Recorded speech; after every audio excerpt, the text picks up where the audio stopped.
It is a mesenchymal neoplasm with variable behavior, which is categorized by differentiation towards the intestinal cells of Cajal. Okay, the most common site is stomach, that's why we are discussing it here, followed by small intestine and colon rectum. So extraintestinal GIST can also occur. It can arise in mesentery, omentum, and retroperitoneum, or it might be that it has metastasized from the primary part of the like from gastric, it has metastasized and gone into the mesentery. The clinical features are common to any other malignancy. Small GIST is an incidental finding, whereas advanced GIST, they spread to the peritoneal cavity and often to the liver also. We can find GIST in liver as well, liver, bone, skin, soft tissue. Local recurrence, like if gastric GIST are excised, they can recur more in comparison to intestinal GIST, but metastasis is more commoner in intestinal GIST. 25% of the gastric GIST are malignant, and they account for 2.2% of the malignant gastric tumors. The sporadic GIST, they can occur at any age with sixth decade predominance. There are also some male predominance. Now we will discuss type of GIST. Basically, see, I'll make you understand. There are two types of morphological GIST, like spindle cell type and epithelioid type. The third one is mixed cell type, and these type are present in different category according to the there is molecular subtyping of the GIST as well. Molecular or IHC, basically molecular only. There is molecular typing of GIST. So we will discuss it afterwards. But one of the molecular subtypes is succinate dehydrogenase, that is SDH-deficient GIST. It occurs in children and adolescents. It is more common in females. It has been mentioned over here because more common it is in females and more common in stomach. So there is association with this SDH-deficient GIST are associated with Carney's triad. Carney's triad consists of GIST, pulmonary chondroma, and paraganglioma, and also Carney-Starkus syndrome, that is GIST and paraganglioma. If only GIST and paraganglioma is present, it is autosomal dominant CS syndrome. Otherwise, if along with this pulmonary chondroma is present, it is Carney's triad. Neurofibroma 1 NF1 is also associated with GIST, that is in small bowels, and it can be multifocal. Rare familial GIST shows germline mutation of KIT or PDGFRA and has multiple GIST throughout GIT. Basically, familial type it shows KIT or PDGFRA. It does not show association with SDH mutation. These are associations of SDH-deficient GIST and familial GIST. The most common mutation is gain of function of mutation of KIT or PDGFRA oncogene. The wild type shows alteration in SDH subunit genes. The KIT gene shows primary mutation in the exon 9, 11, 13, and 17, and secondary mutation in the 13, 14, 17, and 18. They are important. In PDGFRA, the mutation is seen in the exon 12, 14, and 18. They are well circumscribed. They can occur both like exophytic lesion or an endophytic lesion inside the lumen. This is the endophytic lesion which is arising from the mucosa. This is the exophytic lesion which is going from the serosa basically outside the lumen. Okay. So they can it can occur with both sides. I've seen all of them. I've seen endophytic lesion as well and exophytic lesion as well. So if the grossing comes for endophytic and exophytic, you should not confuse. You should very well demarcate which is the mucosal side, which is the serosal side, because we have to give the margins in this case also. In GIST also margins are given because somehow they can be malignant as well. And the risk of progression is also given in these cases. So that's why GIST margin is very important, because recurrence can also occur in stomach GIST. We already discussed it. And also variable areas like hemorrhage, cystic changes, necrosis can be seen on cut section on gross appearance. This we are seeing that there are some cystic changes and hemorrhagic changes and heterogeneous areas are seen. This is a GIST which is seen in the mesenteric root of the intestine. This GIST has metastasized to the liver. This is showing some hemorrhage and necrosis. So the gastric GIST most common morphology shows spindle cell followed by epithelioid cells and mixed in few. I'll show the microphotograph for GIST in the intestine. We are seeing a submucosal tumor. This is the mucosa of the intestine. We are seeing some goblet cells. I would appreciate goblet cells are seen. This is the intestine. So these are the spindle cells. This is a spindle cells tumor, which is haphazardly arranged. Some intervening fascicles are there. Long fascicles of spindle cells are there. This is mostly of spindle cell type. And here we can see that there is nuclei which is elongated with blunt ends, inconspicuous nuclei, and moderate amount of cytoplasm is present. There is mitosis. We have to count in 5 mm square, which is approximately 20 to 25 fields, high power fields. So we have to count 20 to 25 high power fields. It depends on the microscope, whichever you're using.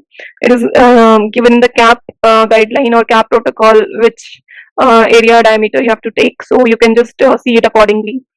What is your microscopic size, microscope diameter, microscopic lens diameter.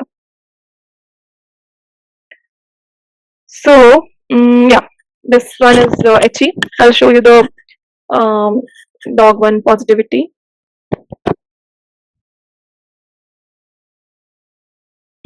This is showing dog one positivity, which is like membranous type of positivity. Basically, very nice positive membranous cytoplasmic positivity. Sorry.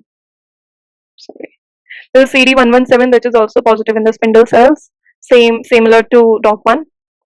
Okay, it can also show some palisaded vacuolated appearance and also hypercellular appearance. This is like some verrucate bodies which is present in the schwannoma, but we have to put IHCs to differentiate from the schwannoma. So S100 is negative in these type of in GIST. So we will put S100. This is the epithelioid type of GIST, which is showing some polygonal cells. Nuclear pleomorphism is also present, and here we can see that mitotic activity is very frequent. In intestinal GIST, the most common thing is that it is also spindle cell only usually, and here also we can see that there are some sphenoid fibers, that is extracellular collagen globules are present in between. This is showing verrucate body which may be present. In SDH-deficient GIST, characteristically there is epithelioid cell morphology. You have to remember that SDH-deficient GIST shows epithelioid morphology. So whenever we see epithelioid morphology in GIST, we have to put SDH as an IHC as well. Okay, so it is showing multinodular growth over here, and here tumor shows uniform nuclei and cytoplasmic vacuoles. There is loss of SDHB, only endothelial cells are showing positivity.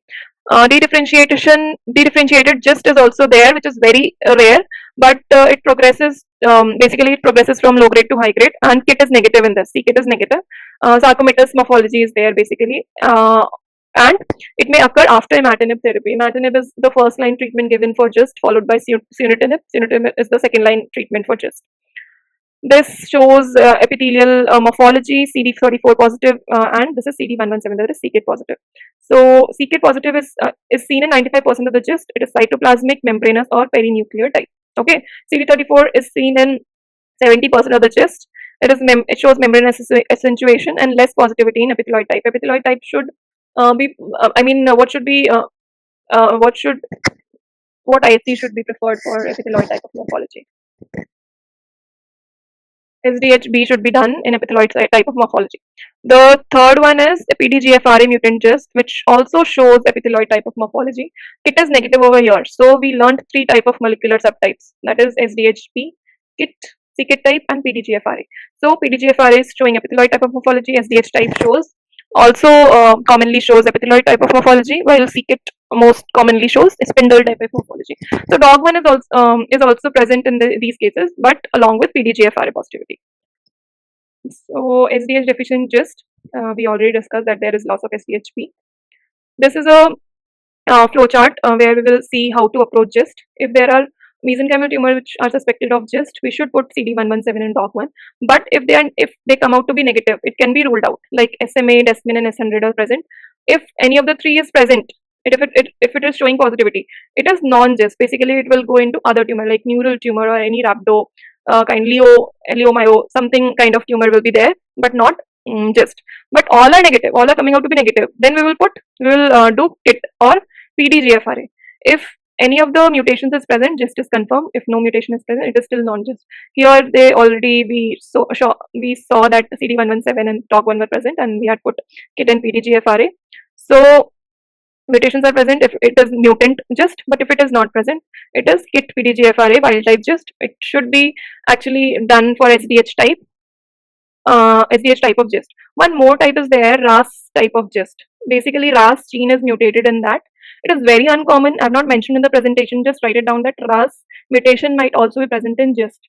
So when all of the 3 mutations are negative molecular alterations, we should always do RAS also.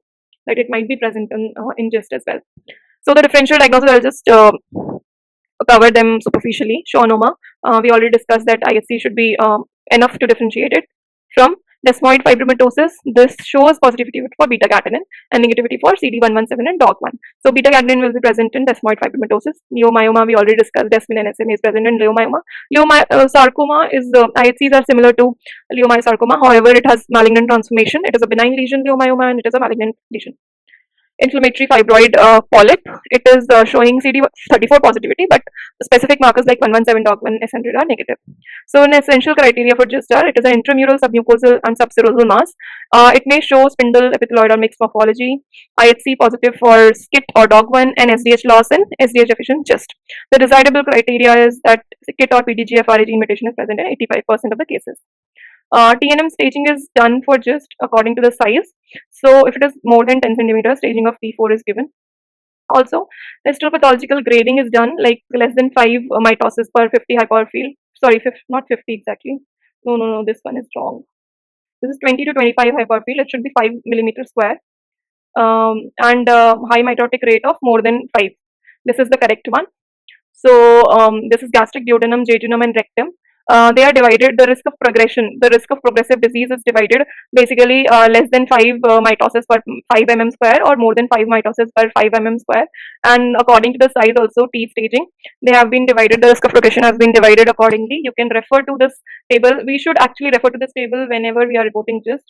We might not remember each of the thing, but more commonly, I'll just tell you that if it is more than 5 mitosis per 5 mm square, most commonly they are high risk of progressive disease. Just the gastric one of 2 to 5 centimeters shows moderate risk of progressive disease. Okay, so the prognosis and prediction depends on tumor size, as we discussed, anatomical site and mitotic activity. Here it is correct that 20 to 25 fields, that is like 5 mm square on high power field. Intestinal GIST and SDH-deficient GIST, the prognosis is unpredictable. It can be very poor as well as it can be very good. And KIT, PDGFRA mutant GIST, they rapidly progress. KIT mutation is more aggressive than PDGFRA mutation. KIT exon 11 mutant tumors, we studied the exons in PDGFRA and KIT. So the 11 exon mutation, they respond greatly to imatinib, whereas PDGFRA exon 18 mutation, they are resistant to imatinib. So when we are doing molecular examination, we should see which exon mutation is there so that we will modify the treatment accordingly. In NF1 associated GIST, they lack sensitivity to imatinib. So this should also be done. NF1 gene should also be detected along with these two exon examination before giving imatinib to the patient. They are very basically, usually what happens, the surgeon just gives the drug imatinib, the patient cannot afford or anything like that. So imatinib is given. If it is going to failure, then second line sunitinib is given, and after then excision of the specimen is done. So that's why. But still, if the patient can afford and it is available, the test is available, then these should be done. So this is large follow-up studies which is conducted by US Armed Forces Institute of Pathology.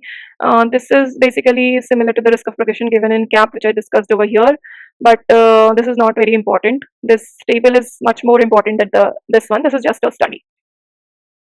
So the treatment for KIT and PDGFRA, the first line is imatinib, the second one is sunitinib, regorafenib is the third line. In PDGFRA D842V, this is avapritinib. And SDH-deficient GIST, we just skip imatinib first line treatment and give sunitinib in this case.